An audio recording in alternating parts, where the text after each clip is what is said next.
Hola y bienvenidos a la Daily Hustle. Soy Enrique Byrnes y presidente de esa mejor cerveza. No abate por No Filter Network. Miguelito Sandiaguito, not with us today. Will the Thrill Clark was with us last night, but not with us this morning. Regardless, we come on here each and every single morning and we shake the foam fingers. This is incredible. I'm actually really focusing in on the movement of the fingers this morning. Whatever it takes to entertain ourselves, we properly salute not only our boys, but each and every one of you. Yes, yes, yes, yes, yes, yes, yes. Woo! Remember this, folks. When we are juiceful, we are useful. And when we are juiceless, we are fucking useless. If you're joining us live, hopefully I have audio. I did a whole show the other day, 37 minutes with no audio. So if you cannot hear, let me know right away. I'll shut the show down. I'll restart. I'll figure it out. But it, for whatever reason, wasn't picking up the AirPods as we get rolling. Fun show last night on Deuces Wild. We came on. Matt Chapman right away hit a homer. It ended up being just an amazing game in Milwaukee. Jackson Merrill, a 20-year-old, hit a bomb. And I didn't notice this when we were on the show last night, but he broke the fucking scoreboard. This guy is special. It's amazing to watch and inspirational. I had to explain it to my daughter who's 15. She just couldn't quite grasp the concept. She's like, what do you mean he's only 20? I'm like, he's 20. Like, literally, like, that's it. And he's a superstar in the making. So she goes, well, how does that happen? Like, well, I said, it's a process. And so basically, you know, especially with these Latin guys, when you can get into an organization, and a lot of them are getting into these, they'll go to these, I don't know, camps or facilities, complexes, and they start doing it at a very young age. And then eventually, I think when they become 16, they can officially sign with the organization. Although, and I don't know exactly how this happens, but I ran into a Pittsburgh Pirates scout, and I'd love to track the progress on this guy because it's been a couple of years now. But they had just signed a 12-year-old shortstop. And how that works, I have no idea. But when you get in there and you start playing baseball, look, it's everything in life is a process. It's about one foot in front of the other. And so when they start going through this process at a really young age, then by the time they get to 19, 20, they're ready for it. They've been prepared for it. I do like that a lot of the organizations, especially in these Latin American countries, they're really focusing on education and school and learning English. I mean, all of these are life traits that they'll be able to carry with them well beyond baseball. So I get it. There could be some controversy within it, but the Jackson Churios, the Juan Soto, I mean, he came up at 19, and this is what's just so baffling to me, is his approach at the plate. And I guess it goes to show you either have it or you don't when it comes to plate discipline. One of the number one factors that I know I will continue to look at when trying to evaluate a player and how good he is going to be is his walk to strikeout ratio. As a matter of fact, I was looking at a kid the other day and I was trying to analyze where his skill level is. I went straight to walks and strikeouts. And he had 3 times the amount of strikeouts and walks. And I'm just like, it's not going to play well. Now, I think you have the ability to get a lot better at it as you age, right? If you're looking at a 12 or 13-year-old, let's have some patience with that. But I do believe that once you get to the high school college level and you start seeing increased velocity and you're playing against higher level guys, yeah, that stuff matters. Walks to strikeout ratio. And if you're a kid, let's just start with, let's make sure it's 1-to-1.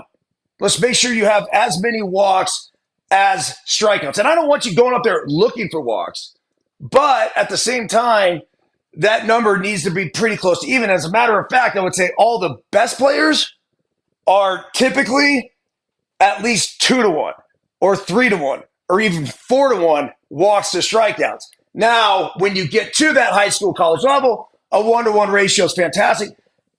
I think there was maybe a handful of guys last season, like when I say handful, like 5 in the entire big leagues who had more walks than strikeouts. So obviously, as you go up levels, that continues to get a little bit more difficult to do, but something to pay attention to. All right.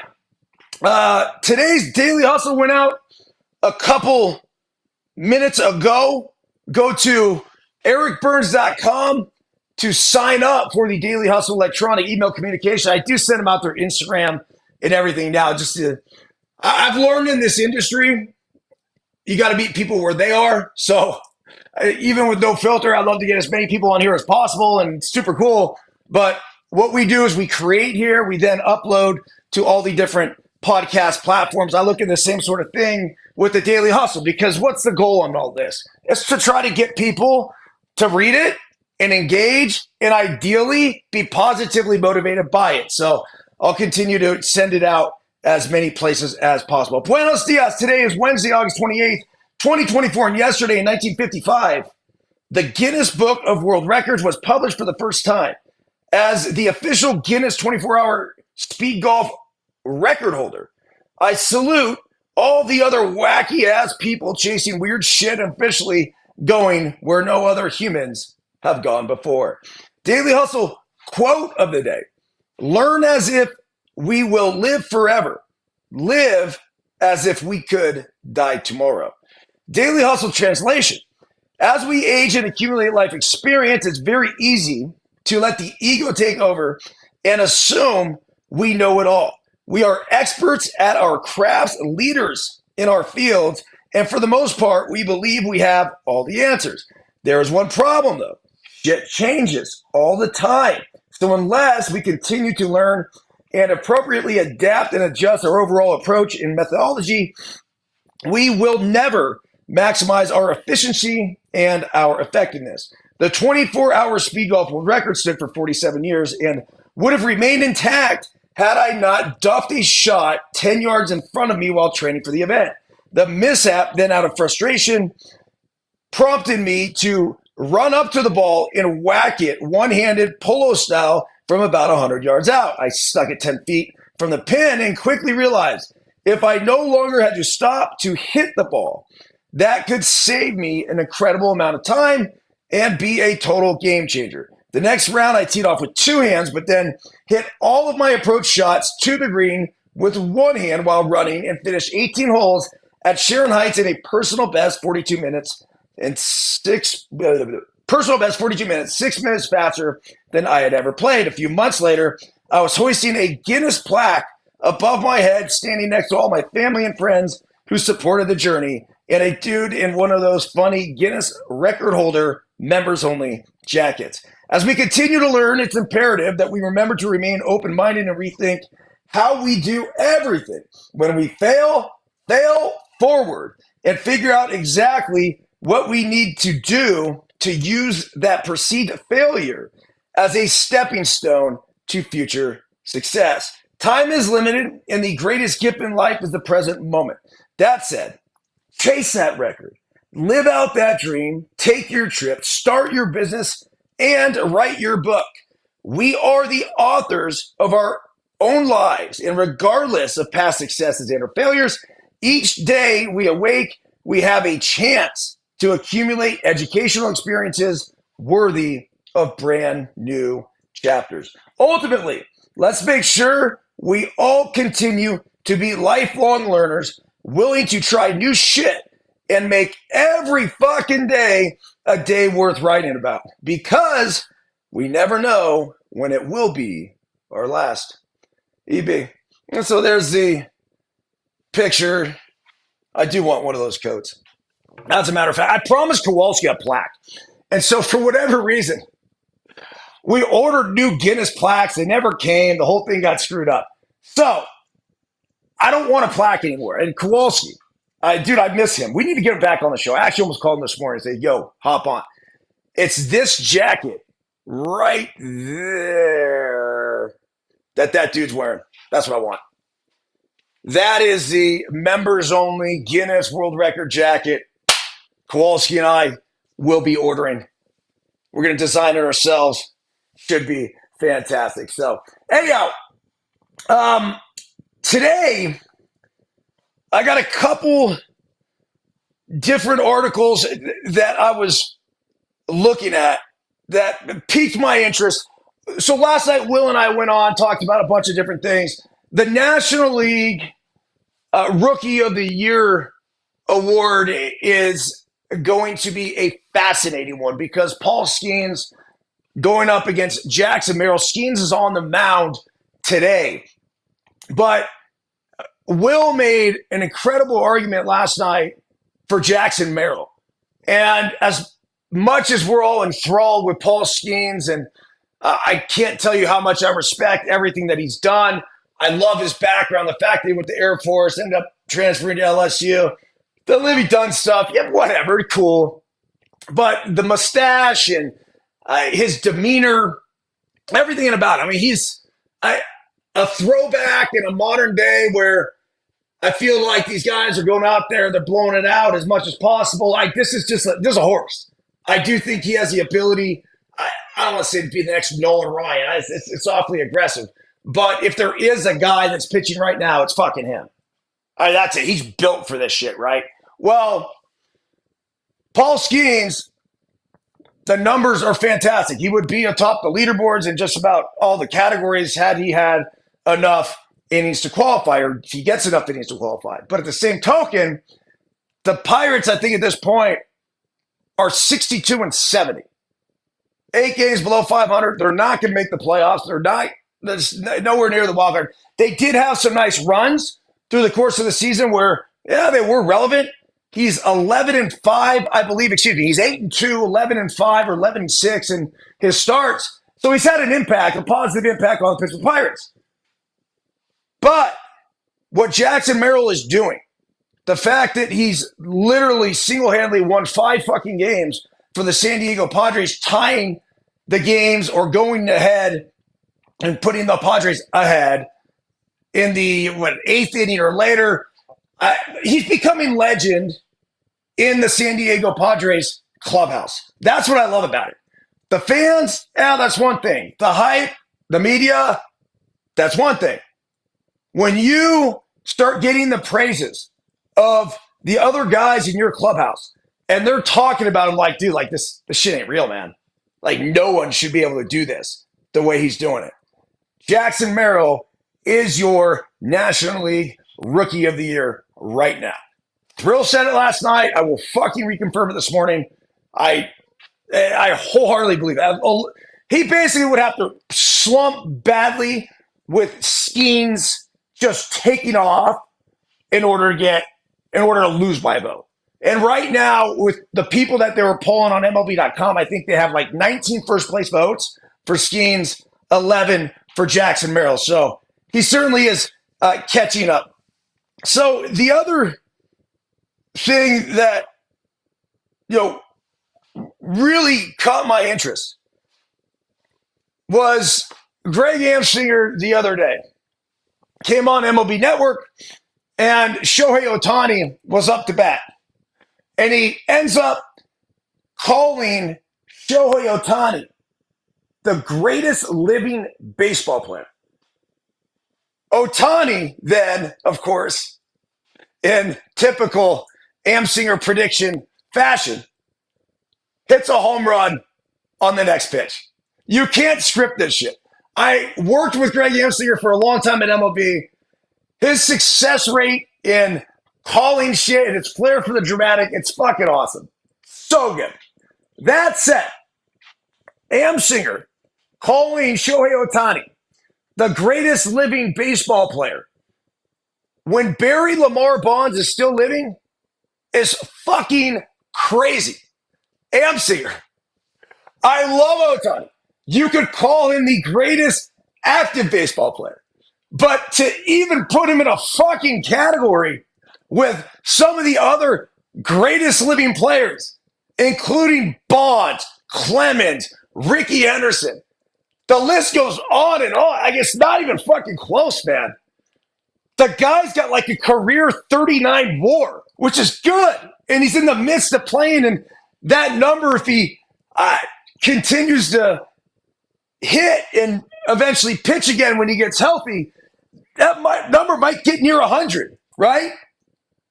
He's 29, 30 years old. He's got a ways to go. But at the same time, yeah, he could get near there. Right now, he's not even fucking close. Bonds is at like 160 when it comes to WAR. Like it's just there's no way you can make that statement. Now, he does do things on a baseball field that we've never seen before.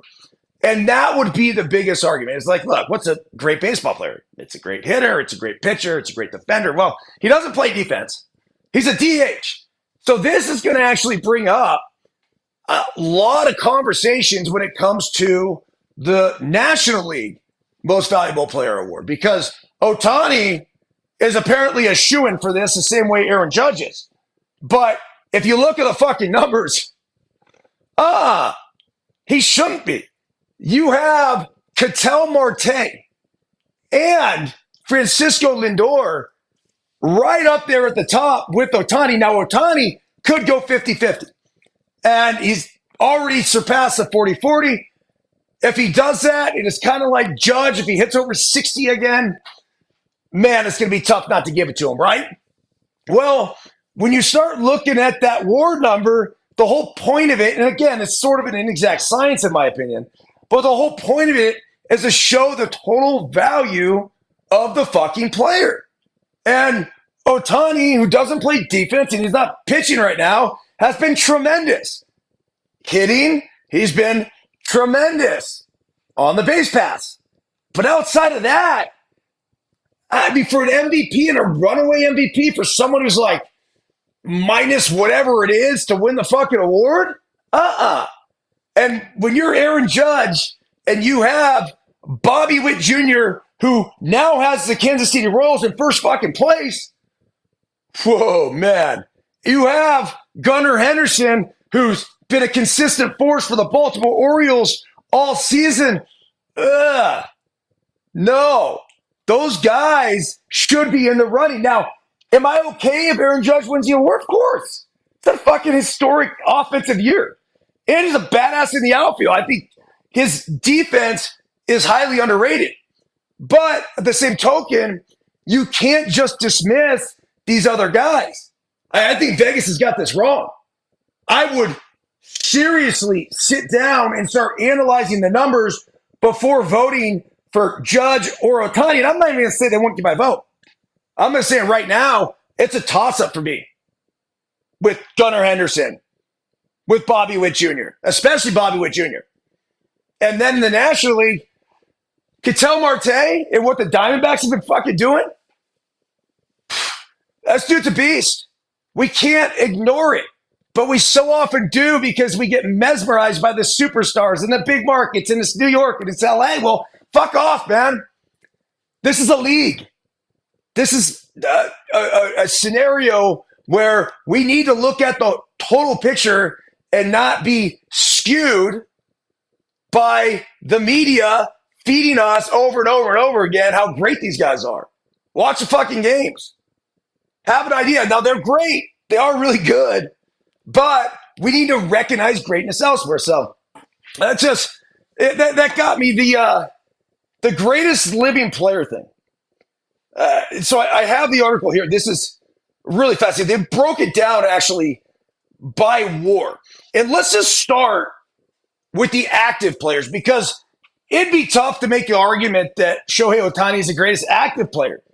You got Mike Trout at 32 years old, just 32. And yeah, I get it. Hasn't been able to stay healthy.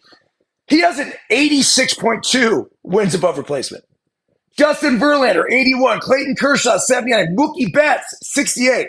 And then Ohtani is fifth on that list at 39. At 29 years old. Dude, he's not even close. Then you have, of course, the oldest living Hall of Famers. Luis Aparicio, 90 years old. Sandy Koufax, Bill Mazeroski, Orlando Cepeda, Juan Marichal, and then, of course, Orlando Cepeda passed away. So this is an older article. I apologize for that. Double sky point to Orlando. Good friends with Ollie Cepeda, Orlando's son, who does a terrific job coaching youth baseball. Billy Williams, Tony Oliva, Jim Cott. Used to work with him at MLB. He's great. 85 years old. Carl Yastrzemski, Tony Perez, Ferguson Jenkins. So those are the oldest living Hall of Famers. I mentioned the active players. Then he goes over the position players here. Ricky Henderson, 111 WAR. Mike Schmidt, Albert Pujols, Carl Yastrzemski, Cal Ripken Jr., Adrian Beltre, George Brett, Ken Griffey Jr., Johnny Bench, Reggie Jackson, Derek Jeter, and Ichiro Suzuki. The pitchers, Greg Maddux, Randy Johnson, both above 100 with WAR.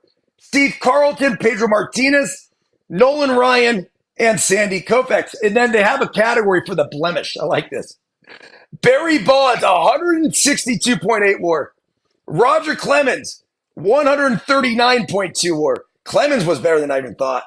Then you got A-Rod, who's at 117.6. And, of course, Pete Rose, the all-time hits leader, at 79.5 when it comes to wins above replacement. So, regardless, say what you want about Shohei Ohtani. Amazing. You could call him the greatest active player. I'm okay with that. Greatest living player? No fucking way. You just can't do it, Amsinger. All right, that's it. I'm going to play pickleball. Everyone have a fantastic day. Daily Hustle back at you tomorrow. We're going to try to get back on the routine 5 days a week. Just hammer this out. Come on for 15, 20 minutes. Try to keep it under 30. Be respectful of your guys' time and try to get you guys just a few fun talking points to ideally motivate and charge a day, along with the DH, which should be going out 5 days a week as well. That's it. Everyone have a great day. See ya!